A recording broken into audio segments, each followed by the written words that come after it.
Gracias por seguir en sintonía de los desayunos de 24 horas. A esta hora quiero darle la bienvenida al economista Augusto de la Torre. Ya nos acompaña él vía Zoom, director del Centro de Investigaciones Económicas y Empresariales de la UDLA. Gracias por estar esta mañana con nosotros. Muchas gracias, Liz. Gracias por la invitación. Un saludo a todos. Bueno, en este momento en que en el país se debate la necesidad o no de dar paso a una reforma laboral, es súper oportuno poner quizás el tema en contexto, y aprovecho a que usted junto con un equipo han realizado un estudio sobre el mercado laboral ecuatoriano. Entonces quizás partir este análisis preguntándole sobre esa relación que puede haber en este momento entre la demanda de empleos plenos versus esa población que es totalmente productiva, ¿no?, para cubrir dicha demanda. Así es. El mercado laboral ecuatoriano tiene problemas en los dos lados, en la oferta y en la demanda. En la oferta tenemos buenas noticias y noticias que no son tan buenas. La buena noticia es que nuestra fuerza laboral se ha ido educando cada vez más. Hace 10 años el promedio de educación de nuestra fuerza laboral era solo como 7 años de educación. Ahora tenemos una fuerza laboral que en promedio tiene ya 10 años de educación. Puede ser que la calidad de la educación no haya mejorado tanto como la cantidad, pero no hay duda que los entrantes a la fuerza laboral, los jóvenes que entran a la fuerza laboral, entran con más educación y por tanto en promedio tenemos trabajadores en el Ecuador que tienen más educación. Entonces, por el lado de la oferta tenemos este tema. Además tenemos el otro tema de que cada vez más hay más mujeres que entran a la fuerza laboral. Y hay más mujeres que se quedan en la fuerza laboral incluso cuando se casan. En el Ecuador del pasado, las mujeres tendían a salirse del mercado de trabajo en el momento de casarse, pero ahora tienden a salirse del mercado de trabajo, particularmente las mujeres que son más educadas, al momento que tienen hijos y luego regresan y ahí experimentan una especie de penalidad por haberse salido temporalmente de la fuerza de trabajo. En el lado de la demanda tenemos un problema muy serio. Cada año al Ecuador se incorporan más o menos 120,000 nuevos trabajadores. Los jóvenes que salen de las universidades o de las escuelas, de los colegios y que quieren empezar a trabajar. Lamentablemente, esos 120,000 nuevos entrantes a la fuerza laboral, solo la mitad consiguen trabajos formales. La otra mitad tiene que vérselas cómo vivir con trabajos que a veces son de pura subsistencia, limpiando parabrisas en las esquinas de la calle o vendiendo gomas de mascar y cigarrillos en algún mercado pequeño. Tienen que ingeniárselas para sobrevivir. Y hay otros trabajadores ecuatorianos que salen con una educación de nivel universitario y que tienen que manejar un Uber o un taxi porque no encuentran fuentes de trabajo formal. Entonces, el problema más serio que tenemos en el mercado laboral ecuatoriano es la creación de empleo de buena calidad.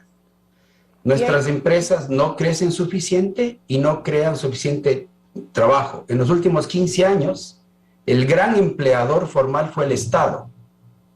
Una buena parte de los entrantes a la fuerza laboral se migró hacia trabajos en el sector público, que son trabajos formales con afiliación a la seguridad social, etc. Y eso fue porque tuvimos una expansión insostenible de la actividad del Estado. Pero ahora más bien la aspiración es que sea el sector privado el que pueda generar esas fuentes de empleo que usted acaba de mencionar, que cada año se establecen en una necesidad de 120,000 puestos de trabajo, ¿no? Y ahí vale revisar algunas cifras que arrojaba también el estudio en torno a eso. Decían que, sin embargo, si se calcula del 2007 al 2019, el sector privado solo creó alrededor del 29,000 empleos nuevos por año, eso con un agravante de que el 40% no eran pues empleos plenos.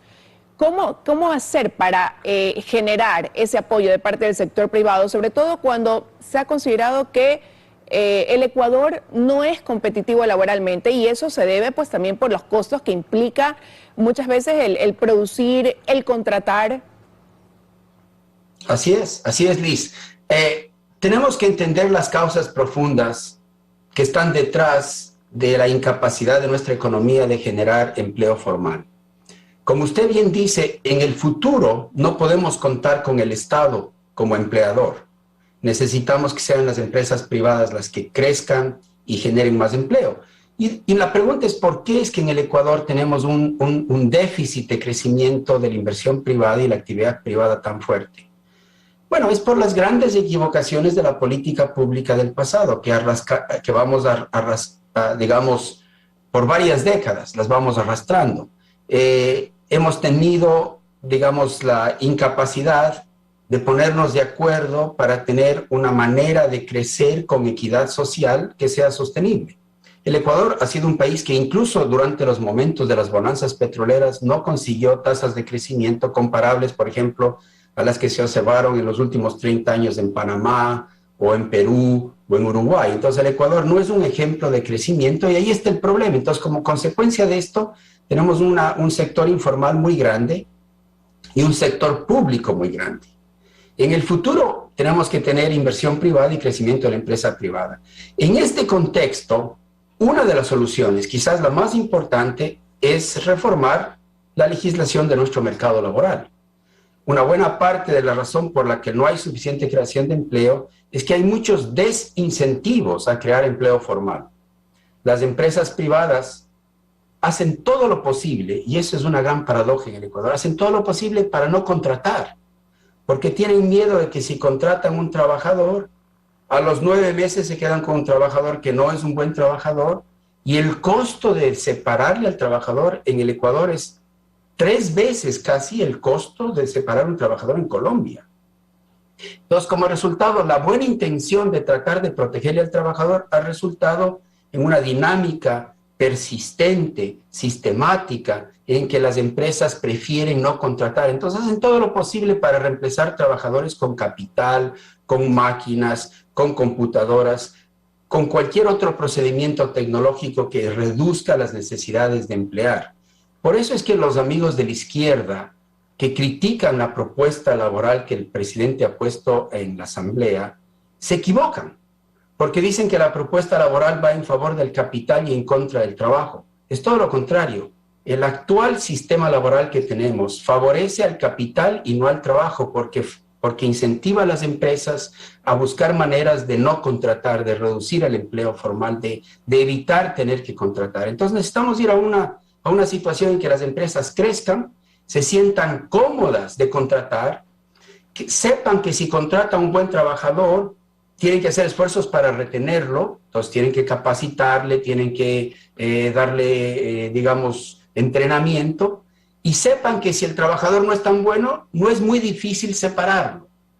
Ese es por un lado. Por el otro lado, necesitamos que el trabajador no tenga todos los riesgos de vivir en una economía más moderna, con más cambio, y por tanto necesitamos que haya una protección social que le acompañe al trabajador cuando transite de un trabajo a otro. Y necesitamos que la mayor parte de esta actividad ocurra en el sector formal.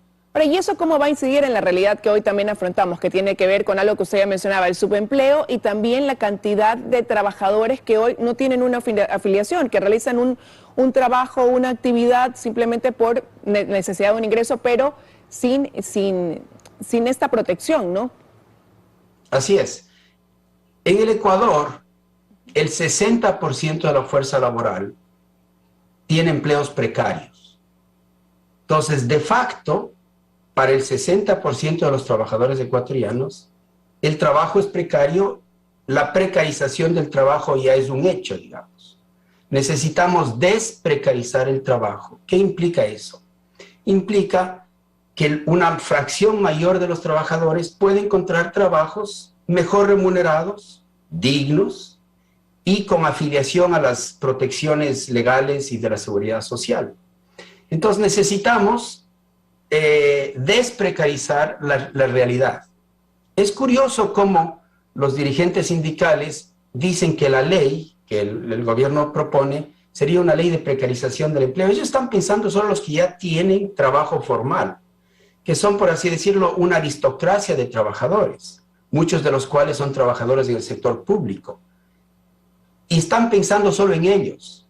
Pero el país necesita pensar en sus reformas a partir de los más vulnerables, de los que están fuera del sistema de trabajo formal, y encontrar maneras de que ellos sean favorecidos por las reformas estructurales, por el crecimiento y por los cambios que se hagan.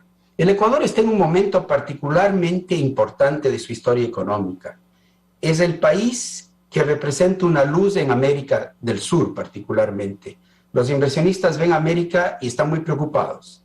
El giro hacia el populismo es muy fuerte y el Ecuador es un país que está saliendo del populismo, está regresando a la democracia, está aspirando a una democracia más sólida. Es uno de los pocos países en la región que, pese a todas las quejas de la población, está destapando este problema de la corrupción y lo está tramitando mal que bien. Y es un país que ha anunciado un programa económico que trata de balancear productividad con equidad social. Entonces hay mucha expectativa, buena vibra, por así decirlo, expectativas favorables para el Ecuador. Lo importante es no entramparnos en estas peleas políticas y legislativas que nos impiden dar el paso hacia adelante. Creo que tenemos una oportunidad única. Ojalá no nos empantanemos. Me da la impresión de que tenemos una Asamblea Nacional cuya agenda parece ser la de bloquear todo. Yo invito a que la Asamblea Nacional se dé cuenta que el Ecuador tiene en este momento histórico la oportunidad de un paso hacia adelante y generar una ola de inversión privada, tanto nacional como extranjera, la cual necesita avanzar en la consolidación fiscal y, por tanto, la reforma tributaria, avanzar en la productividad y en la equidad social y, por tanto, la reforma del mercado laboral. Pero ¿y ahí cuál ve usted que sea el camino una vez, economista, una vez que el CAL no dio trámite, devolvió el proyecto de ley? Obviamente el Ejecutivo tiene algunas opciones, remitir nuevamente el proyecto, quizás acogiendo esas recomendaciones que ahora lo llevaron a que no sea calificado, al decir que no cumplía con la unidad de materia, a ya no tener la presentación de un megaproyecto de ley, sino quizás por proyectos divididos o buscar alguna otra vía para canalizar la propuesta tal y como la ha presentado ahora. ¿Cuál cree usted que pudiera ser el camino? Yo creo que hay tres dimensiones en el camino hacia adelante. La una es puramente de seguridad jurídica y de claridad jurídica, y a la cual me voy a referir primero. En segundo término, me gustaría pensar en el tema de la estrategia de conversación política, y el tercero, que es el fundamental, que es el bienestar de la población. Sobre el primero, a mí me parece que necesitamos aclarar para el bien de nuestra democracia si es que el CAL tiene o no la autoridad para rechazar un proyecto. Yo he estado leyendo la ley de la función legislativa, he preguntado a algunos de mis amigos que son abogados constitucionalistas y me dicen que no hay nada en la ley que le dé al CAL la autoridad de devolver un proyecto al Ejecutivo. Esa autoridad la tiene el Congreso, la tiene, digamos, la Asamblea, y la Asamblea, después de tramitar una ley, puede devolverla, no hay duda. Pero que el CAL lo haga no está en sus funciones, al menos tal como yo leo la ley. Y creo que necesitamos aclarar.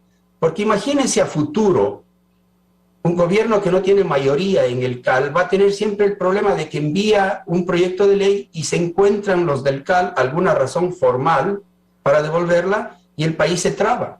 Entonces creo que primero necesitamos que se aclare bien si el CAL tiene esa potestad jurídica, y a mí me parece que es fundamental. Segundo, tenemos también que aclarar si los proyectos de ley urgente que van al Congreso tienen que tener unidad de propósito o tienen que tener, digamos, una unidad temática demasiado rígida. De lo que yo me acuerdo, llevamos décadas en el país enviando proyectos de urgencia que tienen la característica de varios componentes. Esos varios componentes se enlazan con algún tipo de propósito único. La ley Trole en el tiempo de Maguad, me parece, en el tiempo que yo estaba en el gobierno de Sixto Durán Ballén, iban proyectos de urgencia que tenían varios componentes con un propósito único, y de pronto ahora nos hemos vuelto más papistas que el Papa, y una ley que en mi opinión tiene un propósito unificado, tiene unidad de propósito, que es promover oportunidades, reactivar la economía, y para eso tiene dos pilares: uno tributario, que nos ayuda a reducir el riesgo país e incentivar la inversión, y otro laboral, que nos ayuda a tener un mercado laboral más moderno. Tiene propósito de unidad y sin embargo la rechaza. Entonces necesitamos aclararnos los ecuatorianos qué criterio vamos a seguir para decidir si un proyecto tiene unidad de propósito o de materia o no. Es la parte jurídica, me parece que hay que aclarar. Luego la parte política.